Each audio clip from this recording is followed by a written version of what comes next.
माननीय मुख्यमंत्री महोदय एकनाथजी शिंदे साहेबांच्या आदेशानुसार नाशिक पासून तर ठाणेपर्यंत जो रस्त्यांवर पडलेले खड्डे आणि त्याच्यामुळे होणारी ट्रॅफिक जाम या संदर्भामध्ये आज ठाणे जिल्हाधिकारी कार्यालयामध्ये बैठक संपन्न झाली।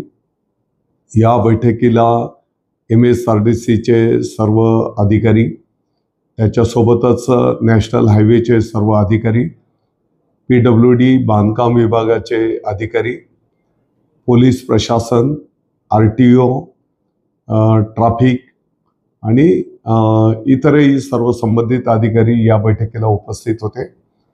या बैठकीमध्ये प्रामुख्याने जर आपण विचार केला तर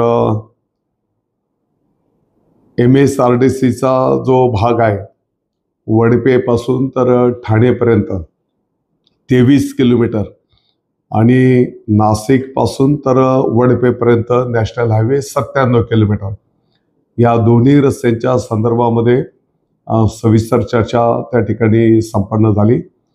रस्त्यावर पडलेले जे काही खड्डे आहेत ते तातडीने बुजवणे, परत खड्डे निर्माण होणार नाहीत याची काळजी त्या ठिकाणी घेणे, जी काही पुलांची कामं चालू आहेत ती पुलांची कामं लवकरात लवकर कशी मार्गी लावता येतील त्या दृष्टिकोनातून कामकाज करणं आणि त्यातल्या त्यात प्रामुख्याने आसनगाव जवळचं जे काही रेल्वे पुलाचं काम प्रगतीपथावर आहे ते काम पूर्ण होण्याच्यासाठी आणखी साधारणतः 3 महिन्याचा कालावधी लागणार आहे। परंतु तोपर्यंत अस्तित्वातला जो काही पूल आहे तो पूल लवकरात लवकर दुरुस्ती करून त्याच्यासाठी पोलीस प्रशासनाचं ट्रॅफिक कंट्रोलच्या संदर्भातलं नियोजन करून त्या ठिकाणी तो दुरुस्त करण्याचा निर्णय झाला।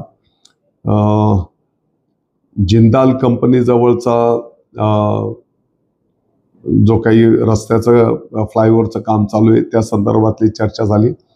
परिवार गार्डन जवळच्या पुलाच्या संदर्भातली चर्चा झाली आणि इगतपुरी जवळ पण जो काही समृद्धी महामार्गाकडे जाणारा जो काही रस्ता आहे तर नॅशनल हायवेचे जे काही हे 4-5 पॉइंट्स आहेत या सर्व मुद्द्यांवर सविस्तर चर्चा होऊन त्या ठिकाणी ताबडतोबीने अंमलबजावणी करण्याचे निर्णय झालेले आहेत।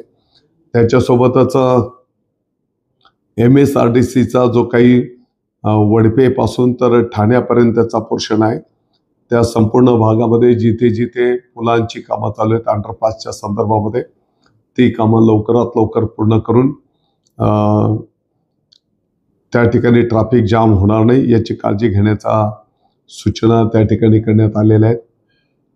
आणि सगळ्यात महत्त्वाचा विषय म्हणजे जी काही जड वाहनं आहेत त्या जड वाहनांच्या संदर्भामध्ये एक नोटिफिकेशन काढून त्यांना एक वेळेचं बंधन शहरामध्ये येणं आणि बाहेर जाणं आणि त्याची प्रभावी अंमलबजावणी करण्याचाही निर्णय त्या ठिकाणी संपन्न झालेला आहे। मला वाटतं की पोलिसांच्या मदतीला, ट्रॅफिक पोलिसांच्या मदतीला आता 170 पोलीस मित्र ठाणेपासून तर वडपेपर्यंत पोलिसांना सहकार्याच्यासाठी ऑलरेडी देण्यात आलेले आहेत। त्यांनी सुद्धा प्रभावी काम त्या ठिकाणी संपन्न केलं पाहिजे असंही सूचना करण्यात आलेली आहे। आणि त्यातल्या त्यात जे काही ट्रॅफिक जाममुळे लोकांना अडचण होते तर कोणती वाहनं कोणत्या लेनने चालली पाहिजे, जड वाहनं दुसऱ्या तिसऱ्या लेनमधनं चालली पाहिजे, जी काही लहान वाहनं आहेत त्याला पहिली लेन खुली ठेवणं आणि त्याची प्रभावी अंमलबजावणी करणं अशी सूचना आणि निर्णय आजच्या बैठकीमध्ये संपन्न झालेला आहे। मला वाटतं की येणाऱ्या 8 दिवसाच्या आत याचे दृश्य परिणाम फील्डवर त्या ठिकाणी दिसून आले पाहिजेत असा सारांश आजच्या बैठकीमध्ये त्या ठिकाणी झाला। आणि जर याची प्रभावी अंमलबजावणी झालेली दिसून आली नाही तर त्या भागातल्या वरिष्ठ अधिकाऱ्यांवर जबाबदारी निश्चित करण्यात येईल, त्यांच्यावर कारवाई केली जाईल असाही निर्णय आजच्या बैठकीत झालेला आहे। ही वस्तुस्थिती आहे की नाशिक पासून तर ठाणेपर्यंत जे काही ट्रॅफिक जाम होते यामुळे अनेक नागरिकांना त्या ठिकाणी मनस्ताप सहन करावा लागतो आणि त्याच गोष्टीची गंभीरपणे नोंद घेत माननीय मुख्यमंत्री महोदयांनी आजच्या बैठकीचे आदेश त्या ठिकाणी दिलेले होते। प्रशासनाच्या वतीने शासनाच्या वतीने पूर्ण शक्तीनिशी हा विलंब कसा टाळता येईल, प्रवाशांना त्रास कमीत कमी कसा होईल त्या दृष्टिकोनातून नियोजन करण्याचं निश्चित करण्यात आलेलं आहे। माझी या निमित्ताने सर्व नागरिकांना पण विनंती असणार आहे की आपणही थोडंसं सहकार्याची भूमिका त्या ठिकाणी घ्यावी की जेणेकरून याच्यातनं आपल्याला एक सुकर मार्गक्रमण त्या ठिकाणी करता येईल।